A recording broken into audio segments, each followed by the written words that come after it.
Hey YouTube investors. I'm Steve from the Stock Market Shark YouTube channel. Guys, today I'm back with some very important updates on Palantir. I haven't been updating on Palantir for quite a long while, but we have some interesting price movements and we have some important news that hit the market. So I think, guys, it's high time to look behind the scenes to basically interpret what's going on with Palantir.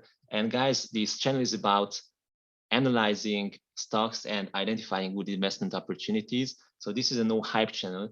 So what we want to avoid here is that we are moving together with the hype. So as you know, guys, most of the traders basically are buying when the hype is high. So let's say in the case of Palantir, in this zone, when the price is approaching 30%, because basically in that case, the future looks bright, everything seems positive, but then basically the price turns and they start to lose money and they exit the stock with considerable losses. So they are basically driven by emotions, they are driven by sentiments. And what I want to achieve with this channel is to give you guys a reality check, to look at the fundamentals, to extract from the hype, and to examine the performance indicators of the company and try to identify those situations when the market is wrong. So what I want to identify are good buying opportunities when the market is overshooting, when the market is overreacting, when it's overdriven by sentiment, by emotion, and by FUD, fear, uncertainty, and doubt. Because guys, you can make sure that throughout my multiple years of trading experience, I've realized that the best investment opportunities are those ones when the market is overdriven by sentiment, and those ones who are disciplined and are able to control their emotions can make the most profit when they identify such situations when the market is basically overreacting. So this is a no hype channel, guys. And if you would like to receive updates like this one, then please hit the subscribe button right now and make sure that you won't miss any of my future updates, any of my valuations. So usually I'm covering a stock from a fundamental perspective. I'm giving you guys a valuation, a price prediction based on best practices used in the financial industry and in company fundamental valuation. And I'm also completing the picture with some technical analysis. So we would have a holistic view in the end, and we would be able to identify some good entry points and some stocks that would be able to yield us potentially multiple hundreds of % over the long term. So guys, thanks for doing so in advance. Thanks for subscribing. And now let's get started. Let's take a quick look at Palantir. As you can see, guys, the chart looks quite bearish at the moment. So there was a midterm upward trend formulating in Palantir. You can see the lower support line of the trend here, the blue line. And basically after the Q3 earnings report, the stock price has been falling out of this trend. So there was a very severe breakdown of the trend channel, and the price has been moving basically downwards since then. So you can see multiple red candles, so some very heavy falls right after the reports. Then the stock received some downgrades from different analysts. They just expressed their concerns related to the maintainability of the high growth rate of the company. So the entire narrative behind the company started to shift slightly from a super high growth stock to like a moderately growing stock. And this was bringing some considerable volatility into the price of Palantir. This is not unusual. So for growth stocks, the valuation is mainly based on hypotheses, on assumptions related to the future growth of the company. And as these assumptions are not tied to facts, this can change very drastically from one moment to the other. So if the investors start to think about or start to ask, why am I assuming that this company would grow 40% if the latest growth rate is just 30%? Basically, the narrative starts to shift in a very fast manner, and they start to price in these lower growth rate scenarios as well. And this is what's happening. So we went down till 20 USDs, and at 20 USDs, some minor consolidation was taking place. You can see so this level was holding a price for quite a while. We can see some green candles here. And basically, I hope that the price could bounce back from this 20 USD psychological level, but this hasn't happened. So basically, the selling pressure was too severe, and we broke down below this level. And then the next support level was meant to be around an earlier low around 18 USD, and eventually we went down almost 18 USD. As you can see, we tested that level again. So everything played out as I predicted. The downward pressure was severe enough. We went out of the trend, we broke below 20 USDs, and we tested back the 18 USD level. And from there, we bounced back. We are attempting a bounce back. So basically, the 20 USD level acts as a magnet in this case. And basically, it's a question mark whether we would be able to climb back above it or we would remain below that. My assumption is we are heavily oversold, guys. So if you just take a look at the RSI index, that is a momentum indicator, we are heavily oversold at the moment. This doesn't mean anything because the RSI can remain oversold for quite a long while. So basically, the RSI can basically stick to this lower range of 20 of the value 20. So this doesn't mean that we necessarily would bounce back in a couple of trading sessions. But as you can see on the chart, the RSI, the oversold territory of the RSI was quite reliably predicting some bounce back in the past as well. So we can expect something here. So some basically indicators are pointing towards a bounce back. But what I'm more interested about, besides the technical indicators, those are important for the timing of the market, but we also receive some catalysts, and that's the most important thing for me, because basically the technical indicators can cause the price to bounce back, but if there is no catalyst behind that, if there is no fundamental change driving the prices higher, then we would just do swing trading. So probably we would climb back above 20 USD, probably would climb back to 25, 28, but then we would fall again if there is no catalyst basically impacting the performance of the company in a positive way. So guys, keeping the story short, we have a few contracts falling in. I will shoot another video about the contracts, just looking into them in more details, what they represent for Palantir, how much they can add to the revenue of the company. Yeah, we have a multi-million contract from Space Systems Command. So this is an extension of an existing contract. And more important, and this is the most important thing for me, I want to see growth in the commercial segment for Palantir. I think that the biggest room for improvement, the biggest room for revenue growth is in the commercial segments, and I would like to see more contract from this segment. And eventually, we've seen there was a contract announced nowadays. It was on the 2nd of December. So Palantir is basically cooperating with the company in strengthening their operation pipelines in the energy sector. Yeah, so this is pretty much it. And I've also heard about an additional contract when Palantir tries to solve the chip shortage situation with another company. We don't have the details of that contract on the side, but this is something that is going to come soon. So I would like to see use cases like that. I would like to see a scale up in the commercial revenue, and we see indications that could happen. But yeah, this is just basically some comforting facts that are not basically supporting heavily the skyrocketing valuations that we've seen in the past, but these are some very good signs that things might improve in the future. Okay, and so these are the catalysts. These are what we've been waiting for. And now let's take a look at what's going on behind the scenes with the fundamentals, and let's try to value the company. Because yes, basically we can go with the market. We can sink down to 10 USDs. We can go down to 40 USDs. But what we want to understand, we would like to see a range in which the company's fair value could fall in. And that's what we are going to do right now. I'm going to be honest with you guys, valuing Palantir is not the easiest valuation exercise, I have to admit. And I'm going to tell you why. Let's take a look at the numbers of the company. The problem with Palantir is that the company is still in its early growth stages, and a lot of the metrics, a lot of the financial data is still in the red, is still negative, and as such, it cannot be used for the valuation of the company. And I'm going to show you guys what I'm talking about. So if you take a look at the free cash flow metric, for instance, in the last couple of years, we can see that this metric was consistently negative. Luckily, it has just turned positive. So you can see the latest metric, the trailing 12 months metric, is positive already, but the historical data is massively in the red.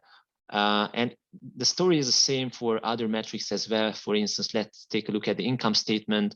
The earnings of the company were consistently negative, so the company is not generating any positive profit, any profit in the current moment. It's heavily investing in the future, heavily investing in the operations. So we cannot use this for the valuation of the company either. The basic EPS by definition is negative as well. So we cannot use multiples that rely on earnings per share either. So we are in a quite complicated situation. We have to figure out some alternative approaches that would allow us to value Palantir. And yeah, there are such approaches, and I think that they are quite reasonable. So I'm going to demonstrate you guys how I'm going to approach this valuation exercise. So guys, today I brought you a company that once was very similar to Palantir, and I'm going to use the growth path of this company, the growth trajectory of this company as a baseline for projecting basically Palantir's growth. And the company that I'm talking about, I looked into multiple companies, but most of them basically have similar growth metrics. So I think that looking at Salesforce, it's a quite reasonable example to value Palantir as well. Salesforce, for those of you guys who don't know, IPO'd in 2004. So we are right after the Palantir IPO. So I would assume that by 2006, I would take a look at the numbers from 2006 for Salesforce and examine the trajectory of the company. Let's take a look at the free cash flow. So as you can see, these are Salesforce numbers. Salesforce generated a free cash flow in 2006 of 72 million USDs.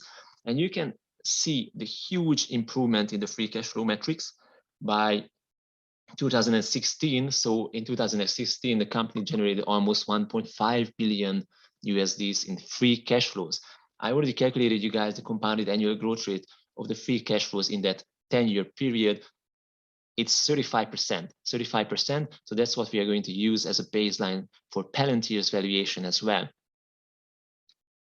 So let's switch to our model. I don't want to bore you guys because I know that valuation itself, yeah, it can be quite boring sometimes, and most of you are probably interested in the final values. So I'm going to use a discounted cash flow model. What the discounted cash flow model does is that it uses a projection period. In this case, this is going to be 10 years, and it attempts to project the free cash flows generated by the company over that 10 years period. And after the 10 years period, we assume a perpetual growth rate, an eternal growth rate that is usually in line with the long-term growth rate of the economy. So this is the model in brief. For those of you guys who are not familiar with the free cash flow concept as well, so companies are generating a flow of money, a flow of cash. We can define different terms of cash flow, different types of cash flows. Free cash flow is basically the cash flow from operation minus the capital expenditures. Cash flow from operations is the cash flow generated by the operation of the company, and then we are subtracting the amount that is invested as capital expenditures. And free cash flow can be used for different types of things. This is the cash basically accessible for the company that can be then used for making acquisitions, buying back stocks, paying dividend, paying out debt, and so on basically. So this is the concept, and companies are valued most of the time based on the free cash flow, projected free cash flows. So what we need for this model is the starting free cash flow, because we are going to apply the growth rate to that metric. So let's take a very quick look at Palantir's latest numbers. I'm going to the quarterly view, and let's see what Palantir reported in Q3 2021. Yes, we are at the income statement, but we need the cash flow, and then quarterly view. And we have 95 million USD as free cash flow for the latest quarter. We have to annualize this value, so we multiply it by 4. And I already typed in everything, guys. So that's an annualized free cash flow of 380 million. Then we need the total cash. We need to add this to the value of the company, and we need to subtract the debt because that doesn't belong to the shareholders. Everything would be divided back by the total numbers of share outstanding. You can see it here because we are calculating per share values, per share intrinsic price. The expected growth rate, as I mentioned, I'm going to use the compounded annual growth rate of Salesforce as a baseline, and the discount rate. So the future cash flows would be discounted back into the present to get the present value of these cash flows. The discount rate that I'm going to use is 7.3%. This can be accessed on multiple websites on the internet, calculated for specifically for Palantir. The growth rate after the projection period, the 10-year projection period, is going to be a conservative 5%, basically aligning to the long-term growth rate of the economy a little bit more, because I assume that Palantir would be able to grow a little bit faster, being active in an innovative industry, in an innovative domain. All right, so let's see what we get with the baseline projection. So the intrinsic value per share is 20.2 USD. So guys, as you can see, we might draw the conclusion that at the current price levels, Palantir seems to be fairly valued. So it's not undervalued, it's not overvalued, it's fairly valued. So this is basically the bottom line here. Not too much upside, if you take into account these growth numbers. But this is just the baseline. And let's examine what would happen if the growth rate is going to be a little bit less than Salesforce's 35%. The valuation itself is highly sensitive on the growth rate. So let's assume more conservative 30% growth rate. This is going to give us a valuation of 15, almost 15 USD. So a considerable downside there, and we can eventually assume a more positive, high growth scenario when the growth rate of Palantir would be higher than the growth rate of Salesforce. So I would calculate the premium of 5% over Salesforce's long-term growth rate, 40%, and that would give us a valuation of 27 USDs. So I think that we have the two extremes, and we have something in between. So overall, I think my opinion is that at the current price level, based on the current facts that we know, and based on historical experiences, Palantir seems reasonably valued. So it's fairly valued. It's not undervalued. It's not overvalued. Of course, that the company stock can fall deeper, and it can bounce back significantly. So we can go back to till 30 USDs. We can go to till 40 USDs. So the hype, the sentiment, doesn't take into account the fair valuation of the company. But from a fundamental point of view, and basically taking into account the uncertainties around the companies, by just relying on competitors and competitors' growth trajectories, what we can say is that our best guess is that Palantir is fairly valued at the moment. So not too much considerable upside there. Yes, but let's examine like a hypothetical case when, let's say that Palantir could significantly overshoot the expectations, and let's say it could produce a massive growth rate of 45%. I think that this could be real if the revenue growth in the commercial segment picks up. So for some reason, basically Palantir explodes in the commercial space. I think that there's probability for that because there are so many data-driven companies that would leverage or that could leverage on the services on the platform of Palantir. So there's a huge growth opportunity there. The only question is whether this growth opportunity is going to manifest in the future or not, if the company can execute properly to basically to fully make use of these opportunities in the future. We are not sure yet, but this is a hypothesis, and I just wanted to highlight what could happen if Palantir really explodes in the commercial segment. And I'm here just assuming, and not even skyrocketing like multiple hundreds of percentage increases, but just a 45% expected growth rate of the free cash flows. And yes, this could give us basically a valuation of around 37%. If we are more extreme, and let's say we assume a 60% growth rate, then we could eventually get a 90 USD fair intrinsic values for a share. So guys, I think that we are ready to draw a conclusion here. So in terms of Palantir, everything ties back to the growth rate and on the assumptions related to this growth rate. If you guys assume that Palantir is going to grow its cash flows by 60% over the next 10 years, then yes, your capital can eventually can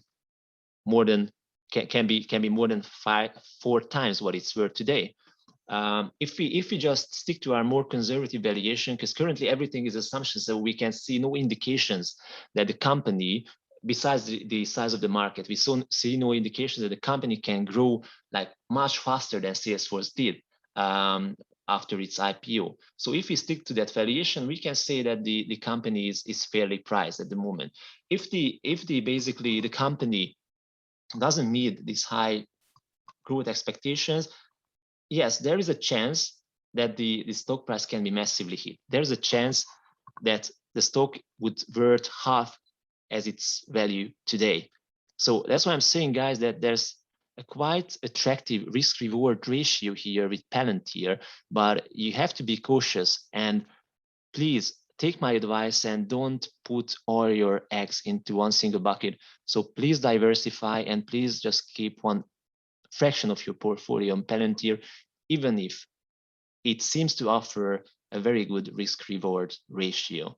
Because guys, I think that you wouldn't be in that situation when you put like 20% of your capital in Palantir and it halves, right? So then you've lost quite considerable amount of your capital. If you put 3% of your capital in Palantir, and let's say the stock price goes down to 10 USDs, yes, then you lost 1.5% of your capital. You can still survive it. But just imagine if you put like 50% and the stock price becomes half of what it's worth today, then you will lose 25% of your capital. So don't do that. Always diversify. Even there are so many attractive opportunities that there are multiple thousands of stocks out there, so you can always pick some good value picks. So please take my advice, diversify. I think that taking into account the technical picture and taking into account the fundamentals as well, I think that I would slowly start buying Palantir by dollar cost averaging at the current levels. So I think that the stock is fairly priced, but given that it exceeds the growth expectations, it can have a massive upside potential, and I would like to take part in that upside. So that's why I would like slowly dollar cost averaging and buy Palantir to be able to capture the wave if that wave is going to take place and to fly with the stock. But yes, please remember that this might not be necessarily the case, so we can fall deeper as well. That's why you should manage risks. So with that, I leave you guys. Thank you very, very much for following my video. As you've seen, I was bringing you a stock. I was covering it from the fundamental perspective and from technical perspective as well. I'm not interested in the hype. I'm not following the trends as a primary thing. So this is a no hype channel, guys. I'm giving you the fundamental analysis. I try to abstract from the emotional movements of the market. I'm trying to help you figure out what's the fundamental value of the companies and help you identify good entry points, good investments that are relying on the mistakes of the market. So we try to make profit of the mistakes of the market. We are trying to make use of the market's overreaction. So that's what we were doing here as well with Palantir. Guys, I will be coming back with the coverage of other stocks and new updates on Palantir as well. So please stay tuned. Please subscribe to not miss any of my future videos, and also to support me growing my channel. I want to grow this really big, and I need your support, guys, to do so. And don't forget, trading together is always much more fun than trading alone. Let's support each other. Let's share our views on Palantir and other stocks. Let's share our trading ideas. We are a community, guys, so don't forget that. And hopefully I can see you guys soon. Till then, have a very successful trading in Palantir and other stocks. Take care and see you soon. Bye, everyone.